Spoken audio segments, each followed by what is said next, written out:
Alright, so here it is, very first trade. We're in at 57.25. I tried to get in at 57.75 over here.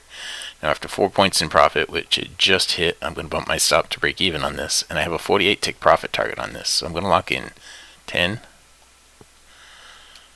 Where am I at? 0.25. I'm going to go all the way down there to 53.25. That's 16. That right there is the goal for the day. That's 5 points right there. That's the goal for the day. And that's 24, and there's the 48 ticks. Ding ding. It was worth the wait. Okay, so I was able to get that. The reason it was a trade is right here. We had this right here. Now this is kind of an odd one because we came out of the overbought here, but we had the weekly trading zone in play. Right? The entry was below the weekly trading zone. It's okay to take that if the entry is below the weekly trading zone. You can see we see all 4 lines in the ribbon right there. We had to wait a whole bunch of minutes for that. 13 minutes for that trade to develop. That is it. Trade number 1 in the books. Got the goal for the day. If you haven't taken a free trial, go here to mytradingiq.com. Click the purple button right there. No credit card required for the trial.